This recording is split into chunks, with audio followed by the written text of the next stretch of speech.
বীরভূমের তৃণমূল নেতা অনুব্রত মণ্ডল পেলেন নতুন পদ। তৃণমূল সূত্রে খবর, তাকে বীরভূম জেলায় দলের কোর কমিটির আহ্বায়ক পদের দায়িত্ব দিয়েছেন দলনেত্রী মমতা বন্দ্যোপাধ্যায়।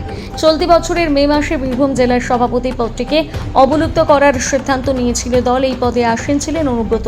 পরিবর্তে জেলায় গড়ে দেওয়া হয়েছিল কোর কমিটি। সেই কোর কমিটির চেয়ারম্যান করা হয় আশিস বন্দ্যোপাধ্যায়কে এবং এতদিন পর্যন্ত সেই কমিটির সদস্য ছিলেন অনুব্রত। এবার তাকে কনভেনার করে দায়িত্ব বাড়ালো দল। মনে করছে ওয়াকিবহাল মহল। তিহার থেকে ফেরার পর বীরভূম রাজনীতিতে ফের আগের মতোই সক্রিয় হয়ে ওঠার চেষ্টা করলেন অনুব্রত। যদিও এর মধ্যে বোলপুরের আইসিকে হুমকি ফোন বিতর্কের পর দলের ভৎসনার মুখে পড়তে হয়েছিল তাকে। শুধু তাই নয়, শহীদ সমাবেশের আগের দিন দলনেত্রীর সঙ্গে দেখা হয়নি তার। 21শে জুলাই সাক্ষাৎ হয়নি নেত্রীর সঙ্গে। তবে কি বীরভূম রাজনীতিতে ব্যাকফুটে চলে যাচ্ছেন, উঠছিল সেই প্রশ্ন। কিন্তু তার মধ্যেই এলো নয়া টুইস্ট।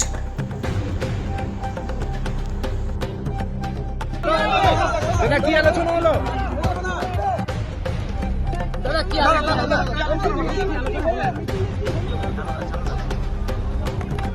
মুখ্য নির্দেশিকা মানে একসঙ্গে কিন্তু বরাবর খুশি যে একসঙ্গে কাজ চলছে।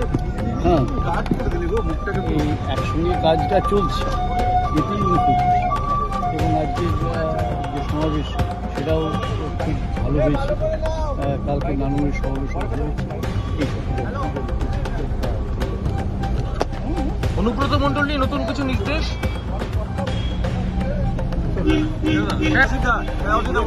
নির্দেশিকা বলো, এমপি বলো, নতুন নির্দেশিকা। অসিতার নির্দেশিকা কি এলো? না না, আপনি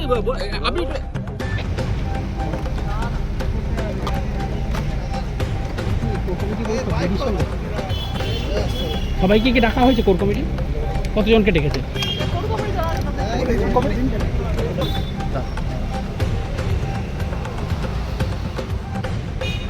আলোচনা হলো? ভালো করে করবো। আজকে আলোচনা হলো কোর কমিটি কি মিটিং এ? ভালো করে কাজ করবো, ভালো করে সবাই কাজ করবে। কালকে আমি থাকবো এইসবই। কেষ্টদাকে আলাদা করে কি কিছু বললেন? যা হবে দল থেকে অ্যানাউন্স করে দেবে, দল যা যা বলবে। কোনো বাড়তি অন্য কোনো নির্দেশিকা দিদি?